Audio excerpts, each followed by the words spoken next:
One sec, and I think we're good to go. So I'm gonna go ahead and share it to my music page. Okay. All right, and we're live. All right. Share it to my music page real quick.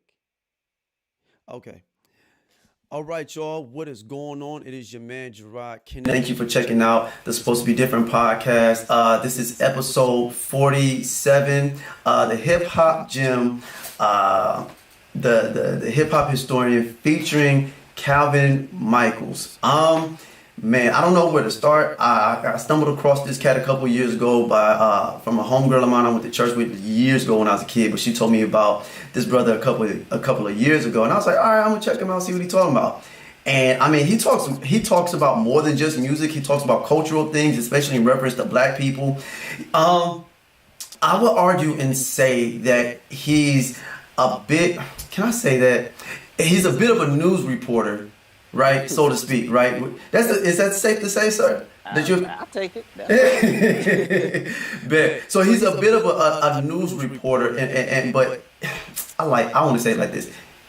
He has common sense, man. Like most of these like outlets, they're talking out the side of their neck. He's just using like he's critically thinking, he's critically reading, and like, hey, this is the reality of what's going on here. So you guys may want to check him out. Check out his YouTube, and it's just Calvin Michaels, right? That's your YouTube Yep. channel. Okay. All right. So let's go ahead and introduce my man. How you doing tonight, sir? I am good. Thank you for having me. Yeah. Yeah, all is well on this end. I live in Mhm. DC, so it's been very eventful two Yeah. days. A Yeah, lot going man. on around me, but that's all right. Yeah. Yeah. So, you know what? Before we actually get into what we're going to get into, you already talked about it a little bit, so I don't want to like take the time to like for you to like rehash all that stuff. But just a brief summary. Like me personally, I try not to watch the news because I'll stress out, and so I had came from rehearsal. And one of the team members was talking about it, and I was like, "Man, I don't want to hear that." I get on and check it, and I kind of like laughed a little bit because I was like, "Yo, what is this?" I was like, "Yo, what's going on here?" And then we know the famous phrase, "If it were black people, then Literally. yeah." Yep. We all know that, and it's like I think I won't say the world at least, but the country itself is like, you know what? Even they're like, yeah, if it were black people, this would never, ever, ever happen. The irony is what I thought about, which is a weird type of irony, is that they broke into this house built by black people. I think that Hmm. was my thing. I was like, man, it's like in some roundabout way, quote unquote, and this may be a reach. They just broke into our own house that was stolen from us, so to speak. And So the people who had to clean it up this morning were black folks and brown folks, the ones who had to clean up the really, mess. Yeah, when you talk about the people bro, in Parks and Rec that are, cleaning and the housekeeping staff and yeah. sanitation workers, yeah, that's Mm. that's the people of the city who, don't really have their hand in politics like that as far as Right. being in power, but it shows how everything works full circle. Yeah, man. And it's I thought that was ridiculous. Somebody somebody put a post that said that somebody locked the doors with a Cheeto. I saw that one too with a little padlock on the Yeah. side. I'm like, y'all just Yeah. open the floodgate. Y'all come on in. What Right. y'all And want to do? Come on in here. I was like, something's off, man. I was like, somebody like let them in. And then there was other videos where some cops were like doing selfies with the people. I was like, bro, this It's like a what is lot. It is what a is going lot. on with our country, man? And what my thing is, I made a post and there's this guy. His name is Pat. He's died a couple years ago. His name is Stephen Darby. He had talked about this particular thing. He said it's the Civil War technically transpiring, and as much Hmm. as they're trying to make it a race war, it's a civil war like a weird reminiscent of a, if I can say it like that, of a civil war, right? And it's between the Republicans or basically the North and the South all over again. And it's like, well, we can't have slaves anymore, but we want to be racist still. You know what I'm saying? Or something weird like that. And it's like, yo, we need to stay out of that. You know what I'm saying? Because like it's like even with the polls, you saw that how it was like they were fighting each other. It wasn't.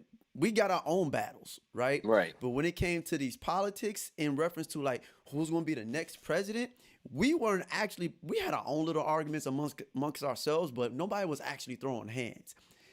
Our Mm-hmm. counterpart citizens were really about the fight. Some of them were fighting each other, and I thought that was ridiculous. So it's like a lot of us, we just like, hey yo, I mean, you can pray if you want to, do what you need to do because we live here in this country, but stay out of that. Yeah, Don't the actually way physically don't get yourself involved. yeah, the way I was at home minding my business from down the street, watching it on TV, like y'all just keep that over there and don't bring that mess over here. That's all I'm Right, saying. Yeah. right, right. I can picture somebody. I can picture somebody like, help me, and Dave Chappelle is like, nah, we not And helping the you. crazy part was I don't live too far from where everything was happening. And so a lot of Wow, those people who were like most of those people weren't from here. They I flew in from heard. wherever they flew Yeah. in from. And so the hotels in the area, I Oh was man. watching them walk back to the hotels. But it was funny though, because this ain't the same neighborhood as what's going on over there. So you saw them folding and rolling the flags up. I was like, keep that, wave the flag on that street corner. Keep that same energy. Don't switch it up Right. now. Yeah, Right. it was a totally different ball game when they got over here. I was like, They were okay, trying to but switch it up. You know what's funny? I switch it think up. what's his name? Cooper Anderson was talking about it and put Olive Garden and like some other Oh restaurants. yeah, he's at Yeah. Olive Garden in the what else he say, the Hyatt Regency or Garden Yeah. Inn Hotel. He's like, this Yeah, is where they're at. It's like and they the literally were. That's what made it funny. Well, Olive Garden is in Maryland. We don't have one in DC, but like oh, yeah, okay. all them other spots. Well, I mean Hyattsville's up the street, but Yeah, yeah, yeah, they were definitely. We were watching them go to like the Marriotts, and yeah, there's yeah. there's 100,000 Marriotts over here, and Man. 100,000 Hilton or all kind of restaurants and hotels. So yeah, you were Yeah, watching them man. try to go back to their normal lives. I was like, this is wild, but Yeah. that's one of the things. If you live in DC, there's always something that's going to go down every week. So Mhm. somebody's mad about something every week, so there's always a protest. But I still think that, and I'm gonna let this go so we can go ahead and get into our actual show. This is kind of like a pre-talk, but I thought it was weird because like people were showing images of what happened with, and it just shows just I'm gonna say it like this, how actually scared they are of black people. If you really Literally. really think Hmm. if you really think about it, all we're doing is literally protesting. We ain't attack nobody. This is outside of what transpired with George Floyd, right? Hmm. That whole thing, because it wasn't just us. It was like the whole country itself, let alone different countries throughout the world was like, hey, yo, that ain't right. You know what I'm saying? And they were, you know what I'm saying, making a ruckus on their end in reference to us. But outside of all of that, even during the Fergusons, all these different things that were transpiring, man, if we even go back to the 60s and the 70s, how we were just doing these marches and getting smacked up across our head and getting fire hose and getting shot and getting murdered. And it's like, y'all are really scared of us. Let's just call a Hmm. spade a spade. You're really afraid and all, but that, And that was just to have a right to participate in the system. You saw they were getting right, killed, but now you watch people literally try to take the whole system down that they right, built, and you right. walked in. I was like, That's what, okay, that's what's like. We need to just stay out of it. Just let them destroy. I hate to that's say it. it like Y'all it's fight almost kind of amongst yourselves. Go fight ahead. amongst yourselves. It's almost like as much as we say we need to do something about the system. It's like no, we don't. In my personal opinion, it's like the way it's looking, it's going to implode on its own because nobody's trying to fix it. You know what I'm saying? It's just the same thing over repetitively, right? And that's just my opinion. I feel like it's going to implode on itself. We see that with what transpired with Trump. They felt some type of way about Obama. I'm not going to get into all that. And then it's like, nah, we need somebody that's just the complete opposite. And the weird part is that let's just call a spade a spade. No, Obama did stuff just for like people in general, but in reference to like black people specifically, he actually didn't. But people still felt some type of way about him being president. And I was like, I can Hmm. see if he said, all right, there's a change coming and we're gonna have Yeah, reparations. I could see if that transpired, right? And then people just lost, you know what I'm saying, just flipped their yeah. top. That'd be different. But none of that happened. None of that happened. And people, No. I was like, bruh, okay. Yeah, We need to I've stay out learned of the it. burden of change is going to be on them. They got to fix themselves. We've already done Yeah, what we're supposed to do. We've always yeah, done things the right way. So yeah. I've learned. So when people were saying, "Oh, I cried last night," I was like, "I wasn't Mm. crying last night." I wasn't crying. I was like, "Okay." I mean, it is what it is. And that's y'all Bruh, over there tearing y'all stuff up. But all look. right. Yeah, we were sitting there looking like the SpongeBob meme, the one where he We are had in his I told you so mode. I told you right. so. Y'all been calling us crazy and gaslighting us for the last decade, talking about we Exactly. stirring the pot. So y'all enjoy that. No, So we'll no. we'll see how that unfolds. Yeah. Absolutely. All right, so let's go ahead and actually get into the show. We didn't spend what 10 minutes. Okay, so that's not bad. 10 minutes. All right, so let's get into the actual show of you. I personally, I'm calling you the R&B historian because I watched some of your videos, and I'm like the way you're spewing off facts, and then you're because I'm under the impression that we're in the same age group because you're like mentioning things. I was like, yeah, I remember that too. Mhm. Oh, I remember that too. So I know you're in your 30s, right? So I'm 36. So I'm assuming we don't share your age. You don't have to, but No, I'm good. I'm 32. I've embraced it. I'm 32. but okay, praise God, yeah, amen. yeah. So, but yeah, so it's like you're mentioning. I was like, yeah, I remember that. So, I want to talk about your music as well, but let's start with the whole series, and you're still doing that series, bro. You've been doing that for like 8 years. You know what I'm saying? You got like 20 different episodes, hours on end of discussing things. So, what made you just sit and say, you know what, I want to talk about this? What caused you to get into that? All right. So the series is it's called R&B is Dead, and so that's a title that kind of triggers people now because now there's kind of a kickback to that phrase where people are saying, "Well, no, R&B is not dead," and I totally agree. I think Mm-hmm. musically, there's always been really, really great music that's out there, but the purpose of that series is more so from the lens of a commercial standpoint. And so when I initially started that series, it was the most random thing too. It wasn't even planned. I was just kind of chilling, and this was 2012 or 2013 ish, Mm-hmm. and that was when EDM was just everywhere. And maybe it was 2012 because I think It was, there yeah. were I a saw few it. It said albums that 2012. yeah, there were a few albums that had just come out, Mm-hmm. and these were albums from people that I would consider R&B headliners that usually carry a lot of weight. And so when I was looking at the numbers when it came to the sales and Mm-hmm. looking at the radio play, and I was like, these are really low for these specific kind of artists. I would have thought they would get more. Yeah, And yeah. so at that time, there was just a shift in the industry where Mm-hmm. R&B commercially just was not getting the same push, the same support, the same reception. And so that started the series. And initially, I think the context of the series was more so just about the music because I felt at that time I think the R&B artists had to evolve. And so I think the very first Mm-hmm. episode, I just had this portion where I played, I don't know, maybe it was like 18 different songs, but they were all from the same 18-month period, but they all sounded extremely different. It was like a period between maybe mid 94 to early 96, and it Oh was wow, just yeah, that was a highlighting difference. the diversity and how there was so many different gems musically. And so as time has progressed, I've tried to evolve the series to kind of fit with the time. So Mm-hmm. really the context is now that there's still good music out there, but you have to kind of go and search for it. And it's more of a critique at the industry of with how it's kind of erased that Mm. art and how other genres have kind of taken it over and become the face of it. Yeah. And so it's Oh, kind yeah. of, That's I think annoying. depending on what year it is, because again, I didn't plan to still be doing this series in 2021. I Mm. thought it was going to be done after like, 1 or 2 years, and people kept asking for more. And I'm like, I really have nothing left. I've said it all. What else do you want? But so it kind of shifted and started turning into like history lessons Yeah. and everything else. And so, I mean, people like it. And it's weird because I really only make maybe 1 or 2 of those episodes a year now, just because I'm kind of focusing on other things. And like I started the new series, the So What Happened series, which Mm-hmm. is a bit more specific. It literally focuses on one specific project that was released that may not have done well, and you just go into the logistics of So what is was that like the happening in whole that thing time. with Usher? Yeah, Like so I've done 3 of okay, them so far. So the got it. Usher, Here I Stand, Brandy, Aphrodisiac, Yeah, TLC 3D. Yeah. yeah, yeah. And those were good. Those were good. I actually had to finish. What happened was I was in the middle of Oh, it watching turned off on Usher. you. No, no, no, no, no, Oh, no, okay. no, no, no. Because It a didn't. lot of people felt that I had YouTube yanked it. I had to fight and get it back up there. So a lot of people were Really? watching it. Yeah, when you do those kind of videos and you have the visuals and stuff, they want to flag you really quick for No, copyright. So no, you have to no. be very careful with the visuals you provide, even if you're not using the sound, they'll still Yeah, get you. And so man, they I just just being did the petty. live premiere, and then as soon as the live premiere was over, YouTube was like, "Nope." Wow. No, So actually, I just didn't get a chance to finish it. I was watching it and I was like, I'm finna reach out to this dude. You know what I'm saying? That's pretty much what I thought. And I was like, mhm. I wanna reach out to you and just really be like, what caused this to transpire? So I'm really glad that you did it, man, because I mean, in my personal opinion, it's just a lot of history that like younger people don't know about.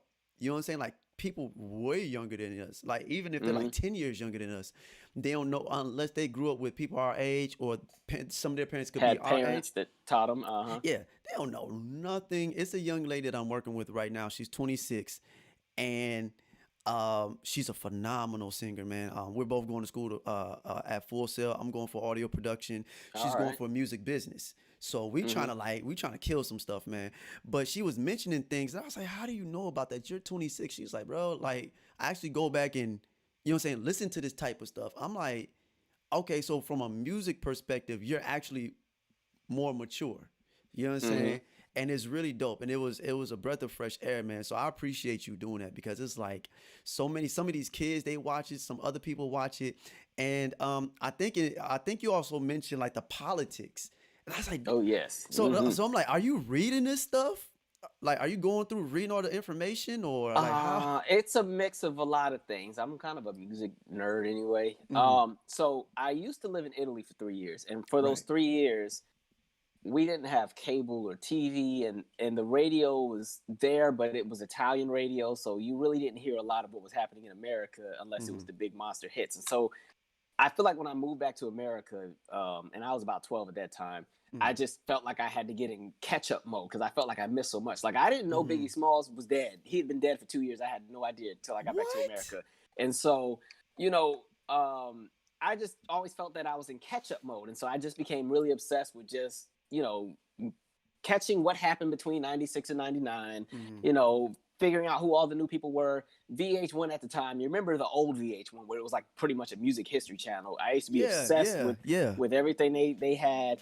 And so some of it's just kind of just it's been common knowledge. And then as a teenager, I was one of those people that used to be on all the music forums and posting and reading all the different threads on all the different fan Wow. sites for a bunch of artists. And so like I feel like I've been on the internet since I was like 11, as far as just in the mix of stuff. And then, Yeah, yeah. when you put it together for, I guess, a documentary type series, you want to make sure your facts are not just BS. So I definitely go Right. back and double check, and then really putting things back into context, and just making sure everything's aligned. Because I think the purpose of the series, like you said, is more so I'm just trying to ingrain and lock in some of those historical aspects, because as the times change, the narratives change with each generation. And Yeah, so yeah. I've noticed that because we're now in an era where everything is instant and quick gratification, sometimes the Mhm. legacies of other artists get erased, or they're brushed over, and they weren't doing anything just because they may not be as popular now. Right, Or, right. people assume that YouTube views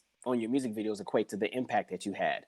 Don't And get it's me like, started on so that. they'll look at somebody like Anita Baker, who might have, I don't know, maybe 10 million views on one of her songs, and Yeah. compare it to somebody who's current that has a billion, and say, oh, well, Jay never did this. And it's like, but that's because that demographic and fan base wouldn't have been on YouTube in 1980 because YouTube wasn't there. And Right, then, right. you know, different demographics. And so, this is the era where you have fan bases that sit on the internet all day and put on loops and have streaming parties for their favorite artist. And it's just Mhm. a different day and age. So just Yeah. trying to bridge the gap in between how maybe mine, your generation see music versus the current generation. Because Yeah, I used yeah. to get mad when I'd see people that I, grew up on just get like disrespected. And this Yo. person is the new that person. This person is the new person. You come out with one album and you be successful. You the next Michael Jackson, or you're Yeah, the new Michael Jackson. Stuff like that gets under my skin. stop it, So stop it. They yeah. did that with the weekend. I'm like, he sounds like I was like, That triggered a video too. That I did a whole video because I saw it. I saw that post a few years back, and they were yeah, like, "The Weeknd is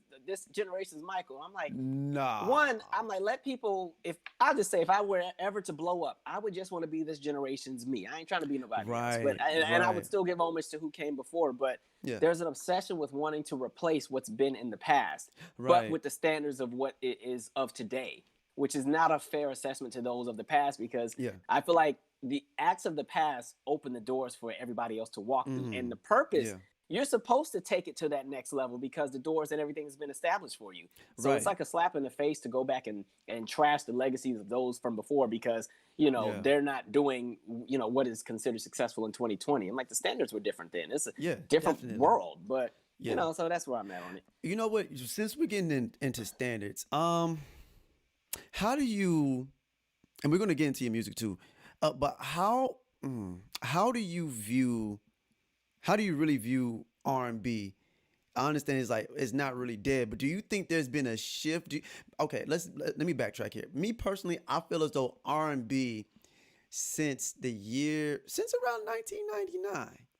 This is my personal opinion. I think it was trying to like when they started noticing that hip hop was like no longer being a redheaded stepchild that it was for so long. Because remember, like during the 80s, in the 90s, you had your Dionne Warwicks and them buying NWA CDs and stumping on them. And I was like, bro, Hmm. you still making them money. So thank you. But they were treating R&B, I mean, they were treating hip hop like the redheaded stepchild, and then it just flipped. And it's like R&B is trying to keep up with hip hop. Do you feel as though in that perspective, there was a loss of respect, and it's almost like the sound changed versus it usually being like a complimenting thing, like with your Mary J. Blige's and your Method Man's or your Leah's with like Timbaland and Magoo and Missy and stuff like Hmm. that. Do you think that it's been a flip to where it's like I own the ship now, I'm the captain? Do you think it flipped?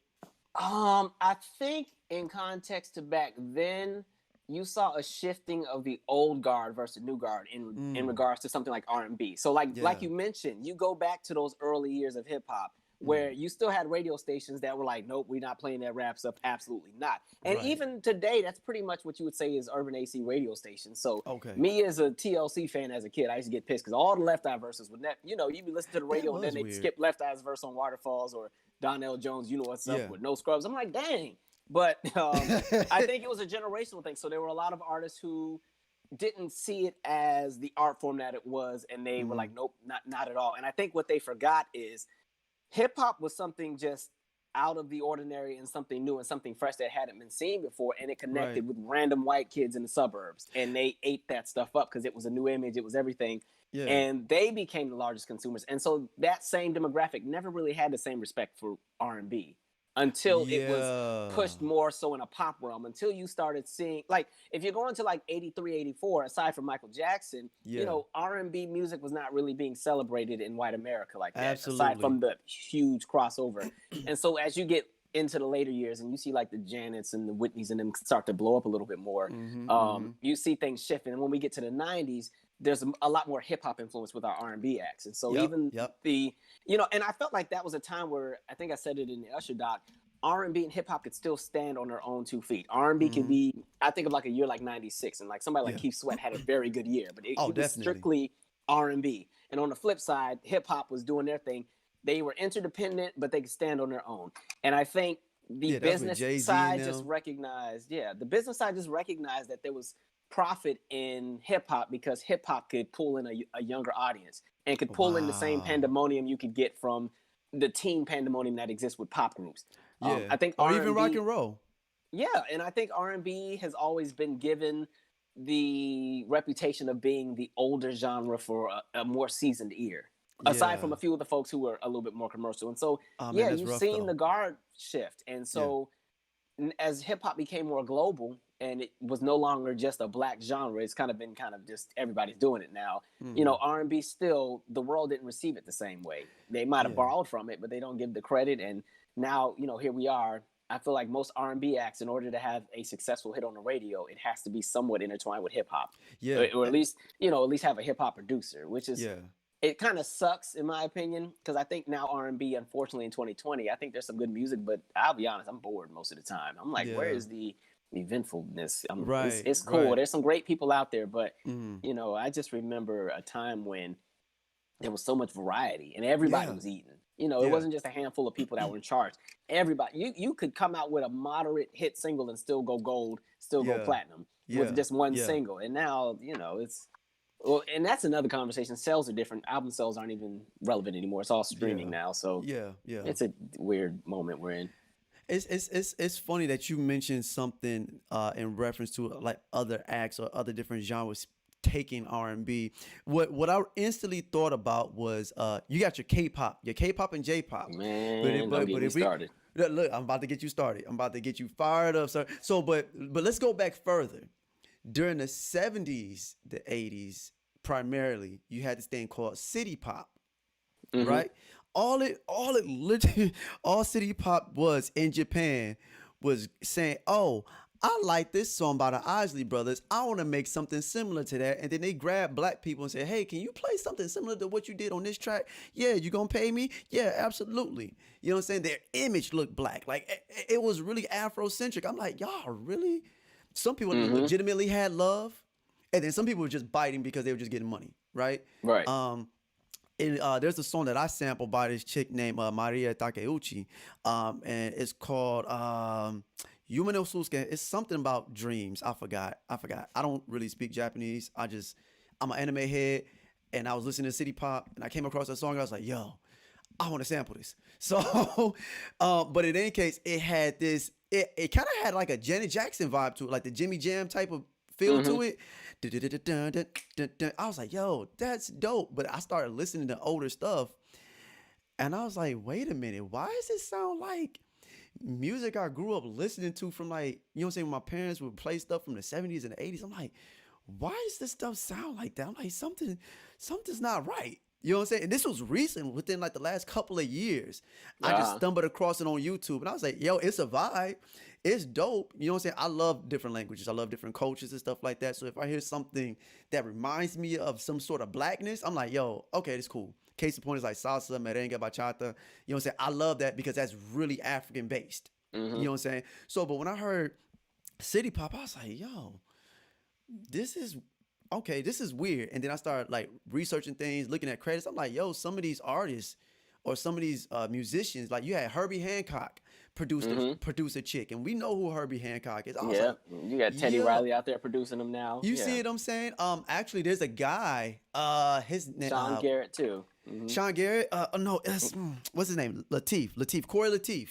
He Oh can't. yeah, yeah. Before and Yeah, after, I remember him. yo. Yeah. So he just doing stuff with people over in Japan and Korea. I was like, yo, you making your money. Music Soul Child, like a year or so ago, a year and a half ago, did an album with this Japanese dude, Korean or Japanese, I forgot. And it was like a straight up neo soul song. And I was like, yo, that's crazy. When I was living in Korea, I dated a girl, but she's Korean, and she started grabbing all these CDs. You know what I'm saying? They're burnt CDs or whatever. You Mm-hmm. had like your De La Souls, your yeah, not De La Soul. Who is it? Who is it? The other group from Detroit. Slum Village. Yeah, like Slum Village and Dwele, and because I'm from Michigan. So Slum Village and Dwele and the Music Soul Child and Erica Badu, and she just bringing up all this stuff. And I was like, this is like 2003, 2004. And I'm looking at her like, yo, you have you ever lived in the States? And she was like, nah, I just found this on the internet on the internet. And Uh-huh. I was like, yo, but our stuff is so influential. And I was like, this ain't fair. You know what I'm saying? One thing, Snow Allegra. Personally, when I first heard her, I felt some type of way because I got to a point where I was like, man, I'm sick of this. You know what I'm saying? I'm being honest with you. I'm sick of people taking our music, and then when we try to do it, or when new acts try to do it, they look at us sideways. Even our own people look at us sideways. You know what I'm saying? And be like, well, you're not this person. It's like, this person ain't even us. Like, so okay, okay, whatever. But I checked out her tiny desk, and I was like, okay, cool. And now, mind you, she's Persian and like Polish or something like that. So Mm-hmm. she's mixed, but whatever. And so I was watching a podcast from Joe Budden, and it was from the sisters. They had their podcast called "See Here the Thing Is," and they were discussing that she won a Soul Train award, and I was like, Yeah. okay, whatever. And so I have my no, don't get me wrong, she's a good singer, but I'm like, bro, there's so many doper black females. You know what I'm saying? And nobody's really talking about them. Like, dope, dope, dope, dope, dope. What about your Alex Isley? No, nobody. Actually, I think Alex Isley probably did win something from the Soul Train this year. I think I had to double check, but I was like, what about your Alex Isleys? What about your Gwen Buns? You know what I'm saying? Like these type of chicks. Like, how come nobody? And their music is dope. I'm like, so y'all not mentioning her? So are we still dealing with colorism now? And you know what I'm saying? Uh, um, like I don't know if I can say it like that, ethnicityism or something like that. I don't know. So, but one thing Snow said was, "Yo, I have to give a shout out to all the black R&B artists that literally came out before me." She said, "You guys literally influenced me to make this type of music, and it would be wrong of me not to give you credit." And I was like, "Thank you," because who does that? You know what I'm Hmm. saying? Not too many people do that. Correct me if I'm wrong. I never actually heard Justin Timberlake say anything like that. The closest thing I've heard was maybe Justin Bieber when he was like with the whole Grammy Awards. You know what I'm saying? He was like, my album is not pop, it's an It's R&B R&B. album. Yeah, but it was kind of like, you know what I'm saying? But you're a pop act, so they're gonna categorize it as pop. But he was like, no, I got these influences from these people, and it was like, okay, and your point is what? This is what the people that are voting, you know what I'm saying, are saying. Is like, okay, whatever. And So how I looked at that, sorry to cut you no, off, no, no, no, but no, you good, you good. yeah, how I looked at Justin with that was kind of like, but you already have a monopoly on the industry where you can do Right, kind of whatever you want. And so bro, he did even stuff though in you have this Spanish. R&B influenced sound, if they would have put you in those R&B categories, where does that put somebody like Ledisi? You know, who does she compete with Right, now that you're in her right. category? Because when the R&B acts make pop sounds, they still get put in the R&B box. They're not going to Yep, be nominated for those, you know, those album of the year Grammys, and when they do, they're not going to exactly. win. So, Right. you know, that's how I kind of looked at Justin with that piece. Yeah, and you were saying that it was he pretty much like got a monopoly Yeah, in that reference. Yeah. because somebody, it was interesting. Somebody had said, even on, I think they responded on one of my R&B is Dead videos. They were like, "It's Mhm. funny you don't mention Drake, as far as his influence in R&B." And I was like, "Well, for me, I know that Drake Uh, still, he has very melodic music, but at the end of the day, he still has the benefits of hip hop to yeah, carry him. You yeah. know, and if he I was don't even specifically consider just him a, an R&B yeah, artist. if he were specifically an R&B artist, he wouldn't have the pull he has. Like when you think of like the year 2018, that was the year of Drake.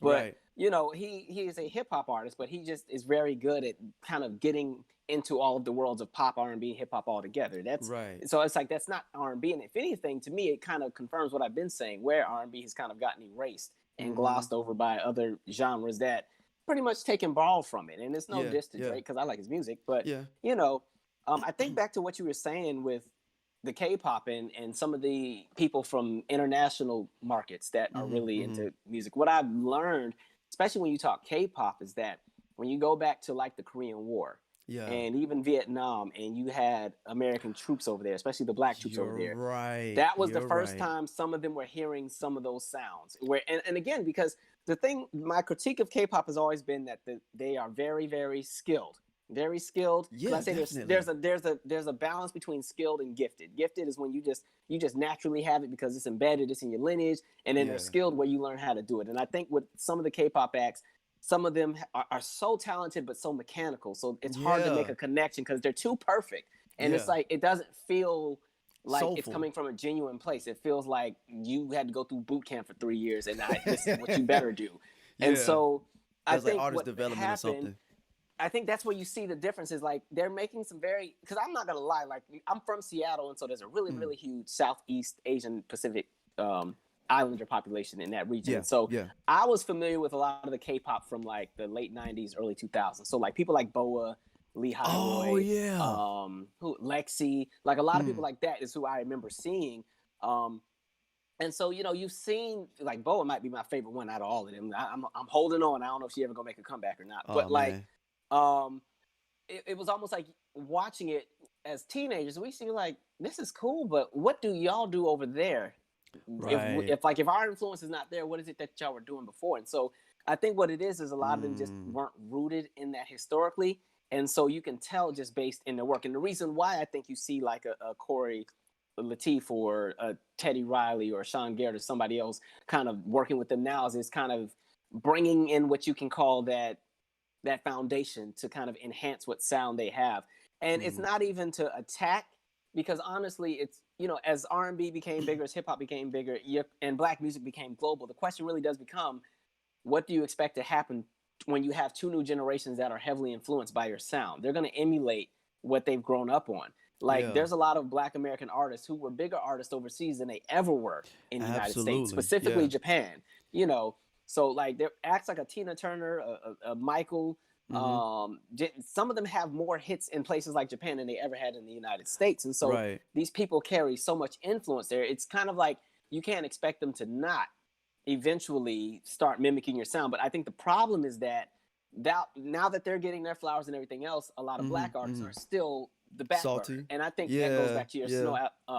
snow comment, where I've never had a problem with other people emulating our sound, but the problem I had is once the industry said, okay, well, we're going to make those people the face of your sound, and the people who Yo, actually are rooted come in it, on. take a back seat. That's where, because I think that's where Bruno got a lot of smoke. Because I think Bruno Mars, again, somebody that's Yeah, very, very talented, and yeah, I think because he has the benefit of being racially ambiguous, you can make him more marketable to a global right. audience. Because Yeah, sadly, this world is still very anti-black, and yeah, so even though he's definitely. extremely talented, you watched how he was kind of pushed to the forefront. And one of the responses I saw, a lot of people said, "Oh well, the R&B artists just need to step their game up." I'm like, they've been stepping the game up, Step but what game they're up? up against a label that wants to limit what they're allowed to do, and that's why you Right. see such a discrepancy with indie artists versus the more mainstream major label artists. Like Yeah. I've noticed in the last few years, the favorites of a lot of people are now people most of us have never heard of. We're in this era where a lot of people's favorite Right. artist is somebody you've never heard of. You got to go look them up just because Yeah.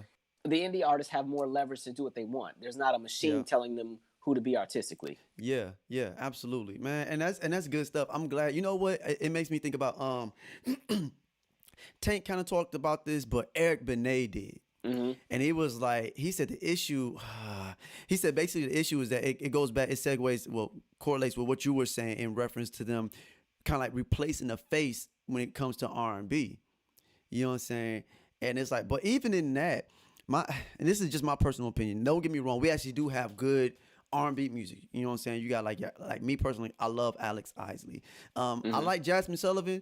Some of her stuff, I'm like, man, whatever, bro. Just because I'm like, I'm trying to find the best way to say this, especially in the realm of feminism. Uh, Oh, they about to get you. Let me hear what you look, about to say. They about to get you. she got this thing called the hotels, and I was like, bro, I get it. That was a hard swallow, bro. Pause. So Where this going? I'm like, okay, you know what? This is the best way to put it. I respect women embracing their sexuality and taking control over it. I'm cool with that. But I think the irony of it all is that you're doing the things that men wanted you to do in the first place. Does it make sense? Hmm.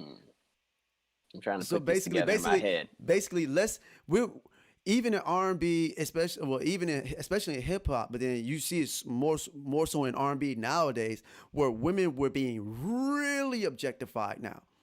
In Mm-hmm. R&B, not so much. It was yo, that girl is fine. You got your BBDs when it's like, yo, she got a big butt and a smile. Don't trust it, but me and the friends will smash it. So you kind of got your glimpse of what R&B was going to kind of look like later on in the future. But overall, dudes were serenading. They weren't hypersexualizing women. They were really like, hey, this is your femininity. And it makes me think of a song by Eric Benet called Femininity, Mm-hmm. right? Where he was like, it was beautiful. And he was like, you know what I'm saying? You're like, you're this gentle dove, but at the same time, you're this roaring lioness at the same time. But there was a balance.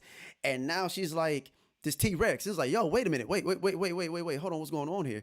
And it's like, no, we actually wanted the T-Rex the whole time. You know what I'm saying? In reference to hip hop, in reference to like what they're paying the men, the brothers to talk about and rap about. So you saw like your Little Kims, your Foxy Brown say, well, we're going to control our sexuality. And it's like, bro, you're just doing what they were doing, telling other brothers to write about. What's the difference? You know what I'm saying? And so that's how I was like, eh.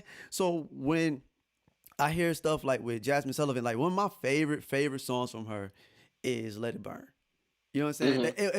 It was just a vibe, and I was like, you know what I'm saying? Of course, she used some of the chords that were from After Seven. I think we saw that during One Soul Train Awards where Yeah, they they did came it back in, together. The bro. That was so performance. dope. It was so dope.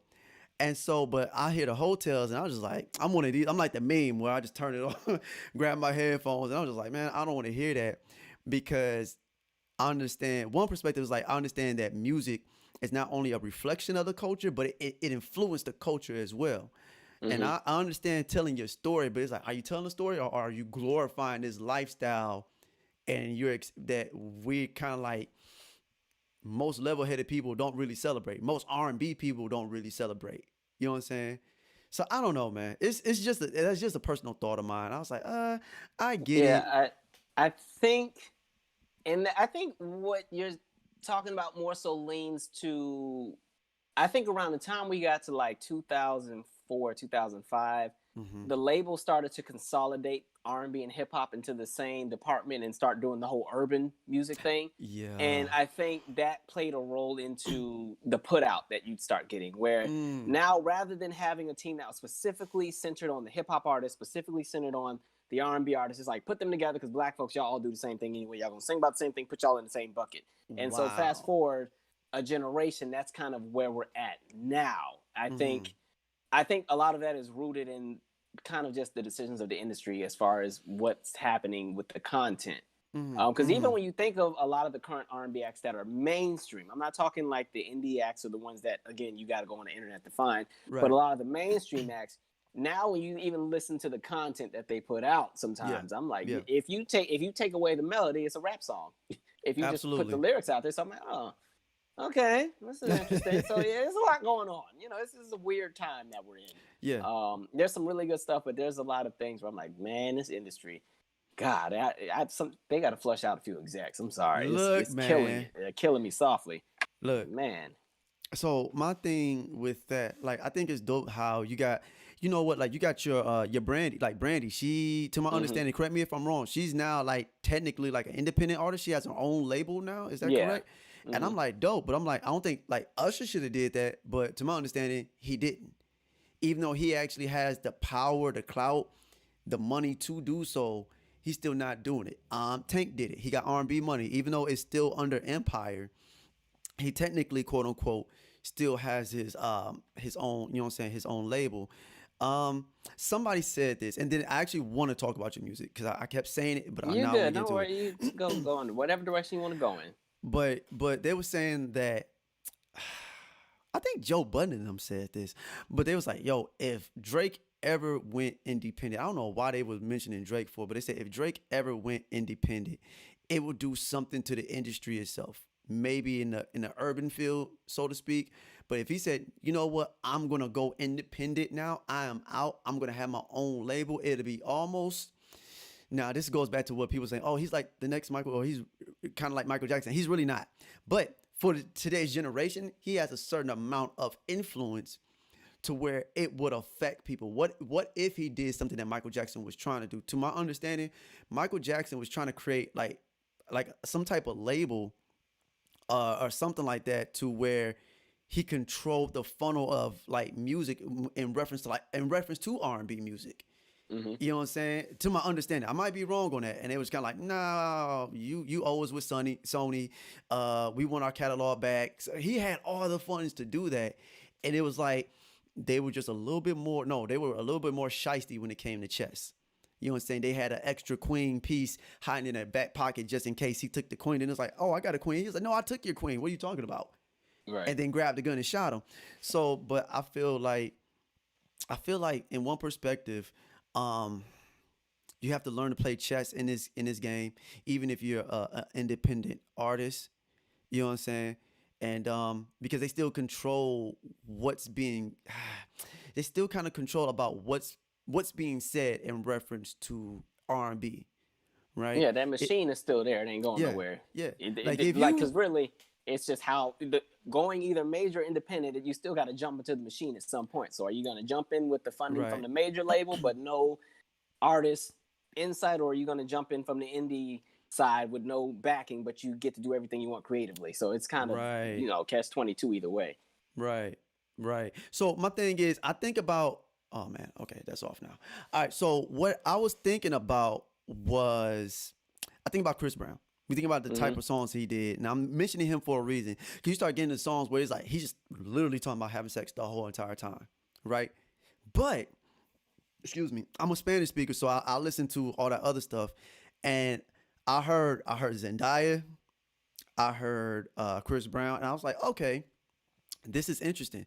They're singing songs in Spanish with Prince Royce, and now they're actually talking about love. Now, like in the Spanish genre, they still got stuff where, you know what I'm saying, our music influenced them. So they're talking about raunchy stuff too, and that's always been a thing. You know what I'm saying? If we're sexual, them jokers are Right. super sexual. Man, look, like if you like Amada La Negra, before she got on Love Love and and hip Hip hop. Hop. Yeah. She had a song called I had to turn it off. I was like, man, nah, bro, I can't. I had to turn it off. I was like, bro, I had to stop following. I'm married now. I had to stop following her on Instagram. I was like, man, ma, I can't do it.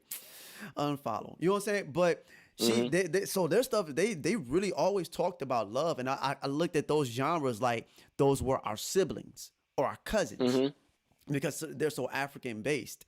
But Yeah. what I'm talking about in reference to like the lyricism, you still got women talking about love, but I don't really see too many mainstream male acts really. I mean, if they're like connected to the machine, really talking about love. It's either party, sex, drugs, You know what you have. yeah, or what Hmm. you have. And I'm just like, but when I heard him on this song with Prince Royce called Take Me As I Am, it was they do this in praise and worship music in some bilingual churches where they'll sing a song in English and then in the same breath, like that same song they sing it in Spanish. Hmm. It was pretty much the same identical thing.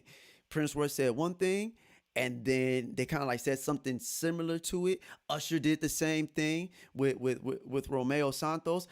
Technically speaking, Drake did. I don't like the song that Drake did with Romeo Santos because I'm really a Spanish speaker, and I was like, bro, Hmm. your Spanish is horrible, and I'm angry. But you know what I'm saying? That's just me being an African American because I'm just Yeah. like they already look at it sideways, and it's like You have it's to come almost like correct. we gotta Hmm. you have to. And I was like, man, bro, okay, whatever. But when I heard Chris Brown, I was like, yo, this is a good song. And he's really talking about love. He's like, yo, I can't live without you. You're my everything. I'm like, bro, when's the last time you sung anything like that in English?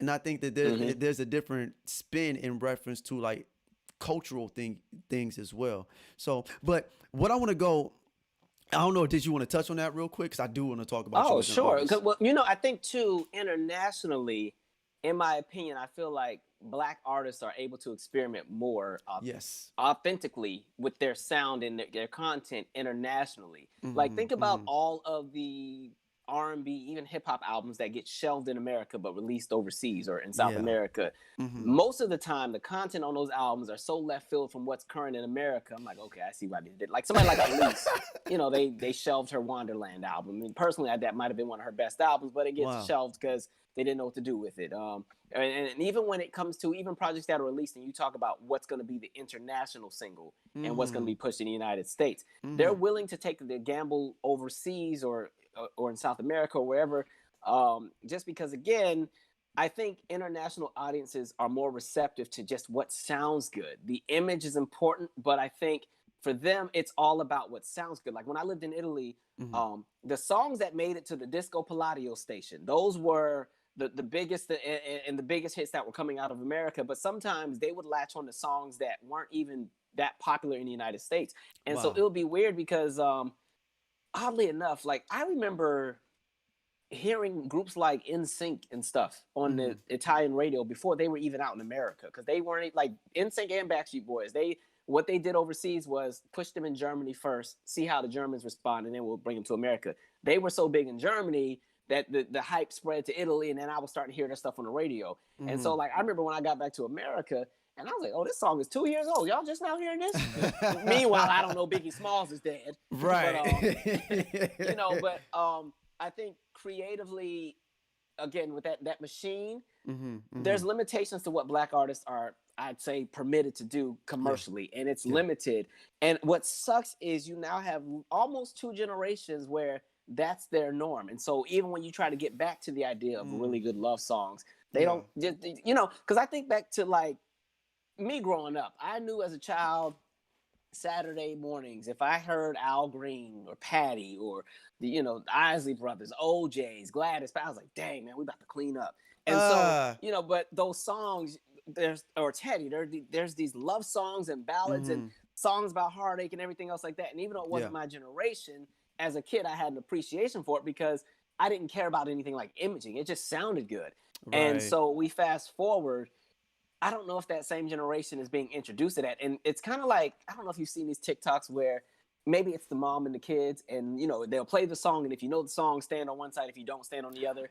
And I Yeah. start Yeah. seeing Yeah. more and more where they're getting to a much closer time. It's not even them pulling songs from 40 years ago. It's them pulling songs from 2005, and the That's kids have never heard of any of it. I'm like, that's dang. wow. And each generation is going to have a threshold of how far they can go back with what they remember, Yeah. which is fair. But Yeah. I think there is there's a gap somewhere in the mix. And I think a Hmm. lot of black music has gotten lost in the shuffle. This is why I do appreciate social media and YouTube, because people can go and discover. But I think with something like an MTV or BET or VH1 no longer showing music and no longer having any kind of specials or anything that kind of Yeah. remind you of the past and where the origins originate from, it's harder for new artists to have a base on it Yeah. when it comes to what they're building on as an Yeah. artist, because they don't have any examples. It's kind of like even the conversations when people talk about singing and Hmm. how this current generation, I'm talking like I'm 500 years old, but Yeah. there's a lot of new artists who they're not even really rooted in the church anymore. It's not saying that you have to be in the church to be a good artist, but Yeah, but that's what that most was of the the stumper people who grounds. made it back in the day came out of the church, because you Yeah. got your building. Like me as a church kid, I indirectly learned so much without knowing I was learning. Man. Understanding, Yeah. harmony, understanding, three-part harmony and singing in minor versus singing in major and Right. modulations and Yeah. all of that kind of stuff that you sat there every Sunday and you participated in the church. They call and response songs and, Yeah. and even simple things like if you had to go to Sunday school and give the Sunday school report, learning how to speak in front of people and project and not be, Right. nimble. And so, there's now, as people have kind of become a little bit more free spirited, they're not really in the church in the same manner anymore. You Hmm. now have Hmm. generations where, their backing is not there. Me as a kid, I was always rooted in all the R&B legends, but I can name all the gospel folks too, and I can Right. Right. understand the approaches and the musicality in the music, because you can say what you want about gospel, but when it comes to musicality, that might be the only genre that is still like very to the T when it comes to instrumentation, using Absolutely. you know unique sounds and building a song, letting it, Yeah. where you can take the lyrics and the music, the vocals away, and the music alone tells a story. Yo, And so, definitely. Definitely. it's just a different time and age. So there's a lot that happens. Yeah. It's interesting. Yeah. Yo, so okay, let's go ahead and get into this, man. So far as your music, I listened to some of it even before the show. I listened to some of it. And I'm like, your influences, me personally, I heard stuff from like Prince. You know what I'm saying? And I was like, bro, your falsetto was sick. That was your falsetto, right? Yeah, Like, I and don't know what you I don't, listen I to, don't, but well, I don't yeah, know what okay, song yeah. it was, but your falsetto is high, high, high, high. And I was like, what the heck? I got I a wish decent my chest voice could do the same. look. No, look, I don't blame you. Cause I got a decent falsetto, but I heard yours. I was like, Negro, no. There's no. I was like, bro, this is like Minnie Riperton. What are you doing? Like, it was good, and I was like, Hmm. really, really impressed. So, as far as you as an artist, like, what other influences? What made you say, okay, I want to do music as well? It's funny. I really never thought I'd be the one doing music. I've always loved Okay. music. I thought my lane would be just making music for other people. That's still really Hmm. my end goal. I'd rather make music for other folks, but I don't Really? mind making my own. Yeah, like even in the R&B is Dead series in the beginning, I used to say I would never want to be a singer, because for me, when I I think kind of of like remember male that. singers growing up, I think of Tevin Campbell, Kevon Edmonds, Phil Perry, Wow. all Yeah. the squallers. I was like, I can't do what they do. If Yeah. I can't do that, I don't need to be on stage. And Right. so, I don't, and so I just felt like, man, those are like the singers. But as time progressed and I saw what was out, I was like, well, if this is all people got to do, I can do more than that. So, Yeah. okay, let me put my foot in the game. And Right. I guess the goal became, let me create stuff that I'd actually sit and listen to. And Okay. so, but my influences musically, yeah, Prince is a heavy influence. There's almost an obsession. I'm trying to get it together on that, but Prince, I feel like my first album it's pretty much Michael, Prince, and Janet. My second album, I think I kind of expanded my sound a bit more, but Hmm. my influences with the sound, like I really like up tempos. I think that's Got kind of it. what's missing too. People don't like to have high energy songs anymore. Everything's all Hmm. mid tempo, which is fine. But Erica Badu said this once, where if you get a plate of food, greens are great. We love greens, but if that's the only thing on the plate, you get bored after a minute. You want some other Right. stuff, so you're gonna need macaroni and everything else. And that's where I'm Yeah. at with music. I think art as an artist, unless you have a signature sound, you should try to give the people a little bit of everything, as Yeah. long as it still fits your artistry. And so with up tempos, like on this last album, there was a lot of influence. Again, it was Michael, it was Janet, it was Hmm. Prince, but the vocal approach, a lot of the people I was paying attention to, Rochelle Farrell, Tony Braxton, Hmm. who else? I really like Anderson .Paak. I really enjoy his Yeah. stuff. He's really dope. Anderson Yeah. .Paak, Topaz Jones, he's actually a little bit newer. Okay. Um, who else? Just I don't know. I really was in like my 1990s bag for Yeah. that one. As far as the vocal arrangements and the approaches, Mm. I paid a lot of attention to Boys to Men, what they do vocally, because Wow. I think I have a really strong falsetto. I have a decent head voice. I'm not really a belter, and so because I don't use my bottom as much. I was like, okay, Boys to Men doesn't really use theirs that much either. So let me study how they are able to put out what they do sonically and vocally and still sound full. Mm-hmm. Mm-hmm. So a lot of them, and then in the gospel realm too, like I said, so a lot of the gospel acts out Yeah. there, I definitely checked out. So like Daryl Coley, Yeah. Yeah. You can't go wrong with you him. know, He's the yeah. Bible. So yeah, it was a bunch of different things I listened to, but really I just was like, I just want to make something that's enjoyable. I like when Word. albums take you on a journey. Like I love to put in an album. I'm still buying CDs. I put in an album, but I like to put on an album and it takes me somewhere after. Mm-hmm. But Mm-hmm. like by the time it finishes, you're like, wow, that was an experience. Like that's kind of been the goal.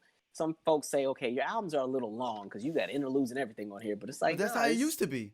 That's how it it's used to just, be. yeah, I'm probably not going to be that artist that's going to be putting something out every 5 months. So since it's Yeah. probably an 18-month wait between projects, here's a nice body of work for you to enjoy. Right. And so I listen to all the genres too, like even influences from country and bluegrass are Really? in there.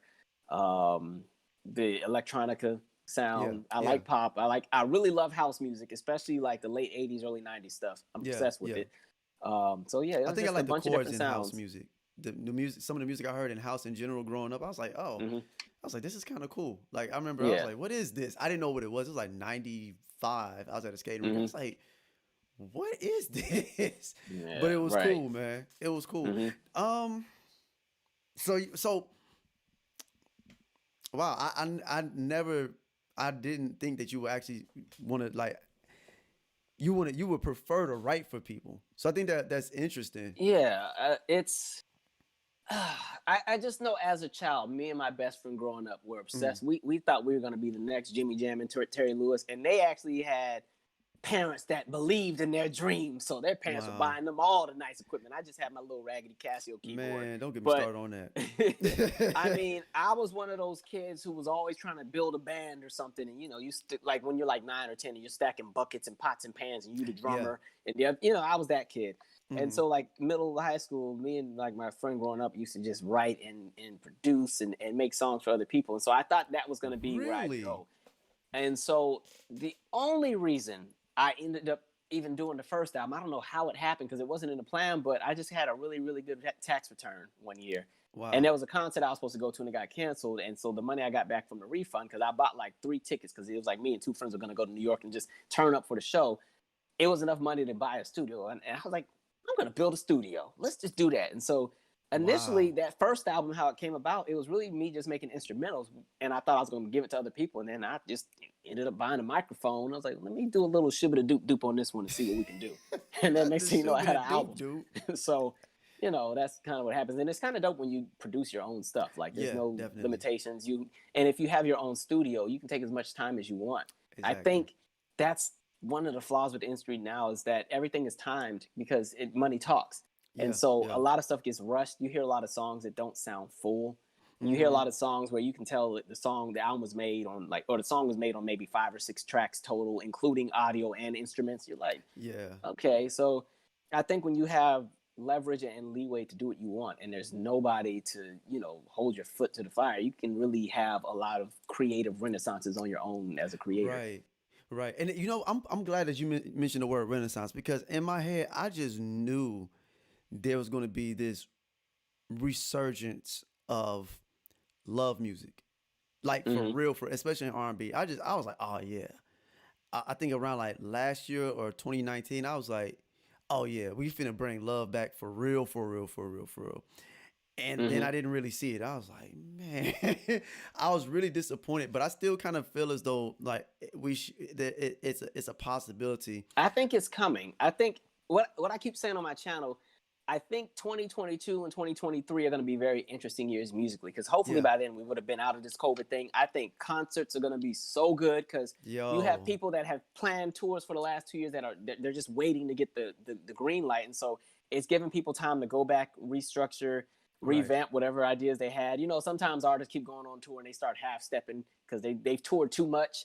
And so now Mm-hmm. that people are hungry again, I think you're going to see a lot of really interesting things. Because even like you think about like the Spanish flu of 1918, 1919, Yeah. as soon as that was over, you had the Roaring Twenties.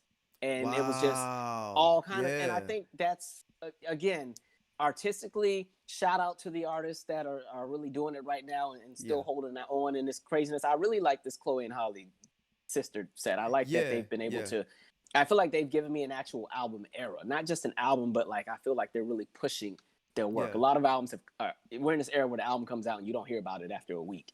Yeah. They're like, you gonna Yeah. listen to this album. Right. So Right. You know what? You had mentioned something about different artists. I came across. It's actually it's D Smokes. It's his brother, and he has a cousin named Tiffany Goucher. I heard about Tiffany a few years ago, and like in Clubhouse, it's kind of dope. Like you just there listening to them. They're just regular people, just like us. They're just on a different caliber in reference to like social status Yeah. within the industry and stuff like that. But I've heard his brother, I think he's the oldest one, his Davion. That brother can, oof, that brother can sing. All right. Are you talking about And Giveon or there's Davion, really his oh name is somebody Dave. separate named Davion? Okay, Yeah, his name is Davion Ferris. That's D Smoke's brother. okay, Right. So you all know right. D Smoke, he's the cat that raps in Spanish and stuff like that. He won the show, was it Rhythm and Flow on Netflix? Netflix. Yeah. So you got Sir. Sir is the older I brother, like I Sir think. too. Yeah, Sir is dope. All right. yeah. But then you Sir got kills Davion. me. Mm-hmm. I think Sir is actually the oldest. It's something weird like that because I know some type of way D Smoke is like the middle child. So I don't know how that works. But Davion, that Joker, I said no way, bruh. I don't. I guess he's out of the country or something like that. But he's planning on releasing an album. And it ain't nothing but like love. It's oh my god. It made me want to go back to like really start going back and working on some like neo soul stuff. Cause I've been like as a late, I've been like really merging like the R&B sound that I grew up listening to with like what we hear in reference to hip hop now and stuff like that, like that the down south sound and all that whatever. But I'm like, man, the neo soul out of it was so organic. I was like, I want to get to that. I want to Yeah. get back to that because it was so dope. Him, Tiffany Goucher, they played some stuff, and then there's this dude named R&B Kenny.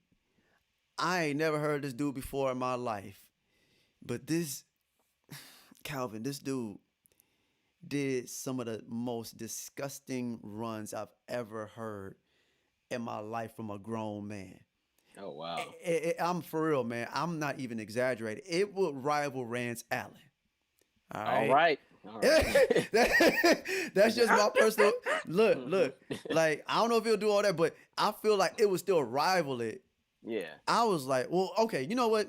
That may be a bit much. If you're a good runner, that's a gift. Everybody It's can't a run. gift. You have to have your ear has to be so good Yo, to be a run. I'm not really the best runner. I don't do too much Yeah. running. I kind of walk on my songs, but look, man. I jog yeah, a little bit. it's a I jog. gift. I try to sprint, and then I'm like, I'm good. So, I can run all day in my falsetto, but out of my chest voice, it ain't coming out right. I'm like, all right, we're gonna leave that alone. But so you know what's funny with runners? I think of like Tank. Tank did a Yeah, song a Tank. few years back with Jay Valentine, and the song's called "On My Way." And I he forgot. Oh, I forgot about Jay Valentine. She worked Yeah. in trouble. I remember Yeah. him. Yeah. Yeah, and now I'm gonna right. So, but he does. He actually put out a song, but it was like he didn't really. I forgot the name of it already. Like he put it out. The dude Ghazi Shami, the owner of Empire, he had mentioned it. He's like, man, I didn't know you put out a song. I was like, bruh, I know he's under R&B money, but he's under your company. You still? I was like, well, okay. Yeah, there's a lot of good ones that sometimes they just slip under the radar. I really thought Yeah. there was a guy, Q Amy. I thought he was really gonna blow up years Dude, ago. yes. And because when I heard the Yes. song "Still My Show," I was like, "There's no reason why this shouldn't be on the radio." This dude just I've never heard sang that. everybody under a table. It's a really good. That's probably one of my favorite songs of his vocally. It's called "Still My Show." When it gets to the climax, I'm like, God. I mean, Yeah. it takes me back to like Wanye from Boys to Men when he would bring all the Wow. Boys to Men songs home. Like, Yeah. same thing. There's some really great vocalists out there. The industry just, man. Yeah, and you I know, wish I'm- everybody could eat. That's what I wish sometimes. I wish Yo. everybody could get on. Definitely. And I'm glad that you mentioned QRMA because I'm like, there's a few songs of his that are my favorite is Together, Hmm. Together Girl. I think that's what it's called. Oh, Oh, I Forever, think it's Forever Forever Girl, Girl. Forever Forever Girl. Girl. Yeah, Yeah, yeah. Forever Girl. And then Over and Over Again, Hmm. right? There's another one he did produced by B Cox. Yo, B Cox is dope. He's Brian been good. Cox, I think he's somebody we could give kudos to for keeping that same love sound theme out the bro, whole time. He was always going to give you some piano he is chords on consistent with yeah. that. He'll But give he you a good did, ballad or man, R&B jam. B Cox, he did a song called what is it called? It's in my head because he sampled Michael Jackson, Lady of My Lady of Life. My Life. What's it called? Get at You. It's called Get at You. Hmm. That song. So those are like my three favorite songs by that cat. And he did some other stuff, and I was like, whatever. But like those, like his range, I was like, I wish I had that range, like in my chest voice. I'm like, I really did. But he's a phenomenal writer, and I Hmm. mean, like how you said, I was expecting that cat to blow up. I was expecting Right. that cat to blow up, and then that was that. But you know what's funny? It's a lot of people like that. And let me see, because I said an hour, so it's been like an hour and You 5 minutes. So good. You go until you no, ready. I'm man, because I good. don't want to. No, I don't want to keep you like that, bro. Plus, I got homework for school, so I've been kind of like procrastinating. So, but I want to talk about some artists that some people may not know about, and like they did other stuff, and I was kind of like, you should have stuck with R&B. Personally, there's a chick. Her name is Tiffany Villarreal.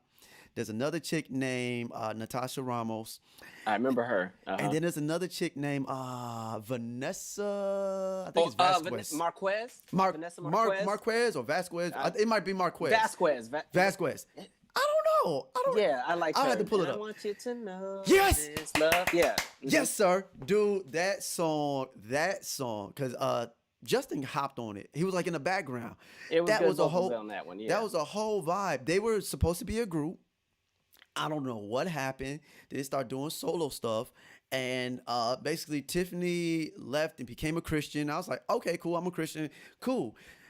Her music is actually really, really good. Uh-huh. But the weird thing is that like she talks about relational things too, but the church ain't ready for that. Even though you got some acts trying to do it, like Hmm. your Tamala Mans and stuff like that, and your Fred Hammonds, the church mentally isn't prepared for that. You know what I'm saying? I was doing that, and my pastor, he was like, "Nah, bro." He said, "Just go secular." I was like, "What?" That's basically what he told. No, for real. It was kind of like when Kim Burrell, remember she released the Yes, the project. It was Love kind of supposed album. to be like the love song. Yeah, they didn't really Yes. respond to that very well. Right, and but, and I wasn't trying to go into that because I want to talk about them real quick. But he said, yo, he told me you're gonna be forever frustrated trying to write this music for church people, and I was like, dang. And he knows, you know what I'm saying? I'm really about that life. You know what I'm saying? I'm not playing church. But I was like, well, I was writing it for them, you know what I'm saying, to have something. He was like, nah, bro, they think they got it. Hmm. But they just as bad as people outside the church when it comes to marriage. They marriages break up. They divorce for worse. You know what I'm saying? You ain't a pastor. I'm divorcing you. What the Hmm. heck? You ain't my pastor. I'm divorcing you. I'm like, bruh. But these other artists, like they just weren't doing anything. But like Tiffany, her album is actually really good. It's the quality is good. The lyricism, like it's really dope. I'm like, just go back, do your stuff, but just continuously be a secular act. Intertwine some of the biblical stuff in there, and people gonna look at you sideways, but they ain't gonna deny. They can't deny the fact that it sounds Hmm. good. You know what I'm saying? But with Natasha, I don't know what happened to Vanessa. I don't know what happened. I gotta find out. But with I Natasha, yeah. she did an album, and it was really really really really really really like mainstream poppy, and I was like, Hmm.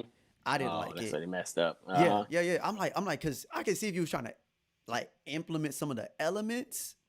You know what I'm saying? But like she went full blown pop, and I was like, she rapped a little bit, but it just didn't gel really well. I'm like, you're an R&B Yeah, and artist.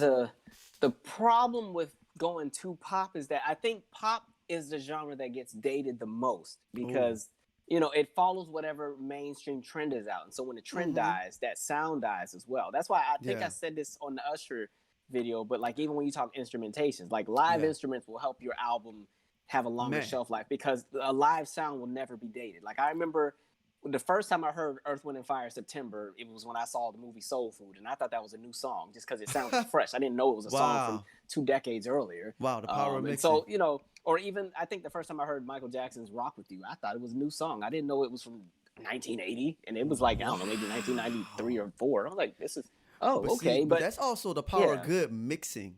Like Mhm. when an engineer is able to mix that music right, and if they go back and say, "Hey, let's re-engineer this for this day and age," and it still Mhm. sounds fresh, that's the power of mixing. You know what I'm saying? It's the Yeah. power of like the instrumentation and how intricate it was, but it's also the Mhm. engineers as well. So, Yeah. but yeah, man, yeah.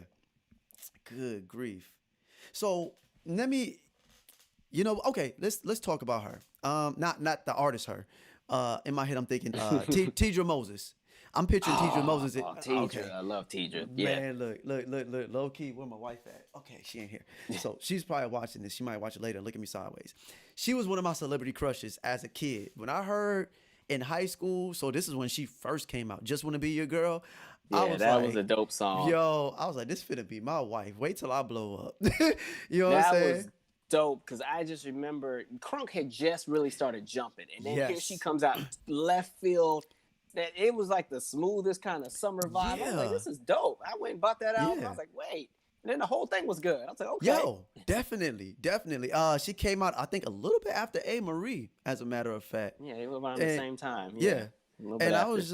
was just like, yo, this is really good. And then she did some more stuff. And then I'm not sure if you talked about it, somebody else talked about it, but it's talking about how she jumped to different labels and like she's with Maybach and they didn't really treat her like she was supposed to be Yeah, she treated just had as a some female raggedy artist. experiences. Because she was on TVT at one point too. Really? Which isn't here anymore. Yeah, like I remember like 05, she was on TVT, I think. Wow. And so yeah, the labels and the shifting and the switching and this person and bouncer. She kind of got treated like a Sherry Dennis did with Bad Oh, Boy wait. almost. Oh, we see, and so I'm going to talk about another artist, but my issue is when you got people that good. Well, you know what? I think I know what you're gonna say, but it's like then you got people like a legit J Lo, where me personally, I don't think she has no real talent, bro. She can act, she can dance, but she literally has no real talent when it comes to singing. That's just my personal opinion. Like, would you like your Natasha Ramoses, your Christina Milian? They didn't did these background vocals. Your Ashantis, they didn't did Yeah. that. So then you got a Tidra Moses that should be up there with these people. Another personal favorite of mine is Karina Pasian. Are you familiar with her? Karina Pasian? Is that 16 at War? 16 at War, bro. She is Yeah. still doing music. She literally stopped doing music and just was Slow like, man, motion. That's what yes. And you know what's funny? Fun fact. I was like grown, so I didn't really know about her. When I first heard Slow Motion, I didn't hear it in English. I was watching a show, some Dominican show, and I woke up and heard her singing in Spanish. I was like, who is this? So she was already out, and I didn't know who she was. I've heard the title before, and I was like, okay, whatever. But like maybe like 3 or 4 years later, I wake up, I'm like, who is this? What is this song? This is dope. And then I found out she did it in English, and I was like, okay, this is really dope. But she's one of those artists. This is around like it was her and Tiffany Evans, right? Tiffany, yeah. I enjoy too. I did Yeah. buy her album when it came out. Now Yeah. it was actually really, really good for her Yeah. to be the age she was. Right, yeah, and I was really impressed. And so you got these artists. So I don't know what Tiffany. I think Tiffany Evans stopped. She's married. She got a baby now. Praise God. But Karina, she actually stopped doing music. Like literally stopped. It was like, man, I'm finna be a bartender, and just sing at Really? yo. That really no. I for didn't real. know that. Oh, Bro, wow. that literally happened. I remember her brother. I think it's her older brother. He does music too, and he was like, yo. And y'all really are fans of Karina, please talk to this girl and get her back to doing music. But she was kind of like jaded. And I think it was politics. To be honest It really with is. Well, let me ask. I've heard her song. It's like When You're in Love. I don't know when that came out, but I feel like that was a more recent song. No, But that's it's a pretty nice. old. but it Oh, was it's old. dope. Okay. Yeah, I Yeah, don't yeah, know, maybe like that's a really five, nice maybe one. like almost 10 years, but it was a dope song, Oh, dang, I'm behind. bruh. Never mind. I just Bruh, heard it check like this three out. years ago. I was like, Check this this is out. nice. Check this out. She does cover songs. There's a Hmm. particular song that me and my homegirl we both love, but it's actually sung by Maya, and Maya has a version of it. Oh wait, I just noticed that somebody asked me a question. Oh, I just noticed that in the chat. I'm sorry. Okay, I'm gonna get to that in a minute. So, but it's a song that she did that Maya did with Marcus Houston. It's called "I Love Me Okay. Some You." So there's a solo version with just Maya. Then there's a duet with her and Marcus Houston. Hmm. In my personal opinion, um, Karina did a better job than Maya. Like I thought, well, surely she wrote the song for Maya, and you know what I'm saying, kind of like to like sell the song. Nah, it was just a regular cover song. I was like, no way, bro. And but it sounded way just her by herself. It sounded a thousand. And don't get me wrong, I'm not no shade towards Maya. Maya's a dope singer, but Karina is dope. You know, I just think sometimes when it's you that's written the song, sometimes I feel like a lot of these people connect to what they wrote, and even Yeah, though they've written it for somebody else, sometimes it just yeah, translates better with yeah. the initial idea that was in the person's head. Yeah. Right, So. right. And so that's my thing. That's how I was like, I'm like, did she write it? I don't think she wrote it. Somebody else wrote it, but she sung it like she wrote it. And I was like, bruh, I was impressed. I would not listen to the other version. I kept playing her cover song of it. And Hmm. like, you can get on YouTube right now. It's just so many views on it. And you'll still hear people like, oh man, I can't wait for her to come back. And she now has an album out. Um, what's the name of the song? I don't feel like pulling it up. It's dang. I think it's called like Every Time something something something. I can't think of it right now. But the song is really dope. It's really soulful. She's it's not really R&B. She's kind of like doing this, you know what? It all almost kind of reminds me of a risky form of Moonchild. If you're familiar Okay. with That's Moonchild. different. All Yeah, right. It's it's very risky different. like Uh that. huh. So no, but I love Moonchild. Like No, the no, sister that just different sings. from like what I would expect. So okay. Yeah, no, but it's Yeah. still like it still has that like that modern urban sound that we usually hear in R&B, Hmm. but you can tell it's like it's it's like there's ballads. Yeah. It has a ballad vibe, and then before that album, she had another album, and then she just like took a break. But uh, I can't think of the name of the album. I got the album, but there's a song of there on there is literally just the piano and an upright bass, like a live bass. Oh wow. That's it, And you know that's a gamble of these days. Radio bro. will be like, nope. Listen, that song Yeah. it's pretty much like a jazz song. It Yeah. like if she would have wrote it for a what's this girl's name? Esperanza Spalding. Esperanza Spalding. Yep. Yeah. That's If exactly what she I was wrote thinking of. that, if she would have wrote that song for Esperanza Spalding, that song would have blew up in the jazz world. Hmm. It would have blew up. But the song is called Teacher. And Okay. whew, boy, get you a glass of wine and just chill. All right. So I got some research Yeah. to do after this. I need to go Word, check man. out a few stuff. Yeah. So yeah, let me go ahead and cut this off, man. I told you an hour and it's been 17 minutes. So sir, please No, you're good. No forgive me, worries. man. I And enjoyed music myself. talk, I can rant all day. So that it's not like I feel like I'm at work or nothing. You good? Word, word. All right, so but Calvin, man, if you don't mind, let the people that are watching or will watch or will be listening to the podcast later on, let them know where they can find you at your different social media sites, if you don't Okay. mind. Yeah. So YouTube is pretty much my largest platform. You can just actually type in Calvin Michaels and I'll pop up. Mhm. I'm also on Station Head. I do shows every Monday Eastern time at 7 p.m. on Station Head. You can just look up Calvin Michaels. Mhm. Instagram is Gimme a Beat, Yeah. GIMMIEBEAT.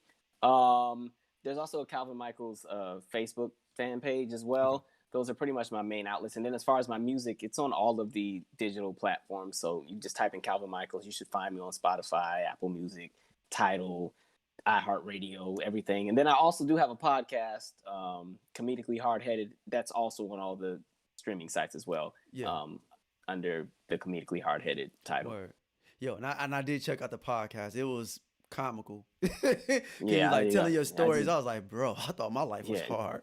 I yeah, a felt lot going bad. on. I felt bad. I was like, Jesus. Man.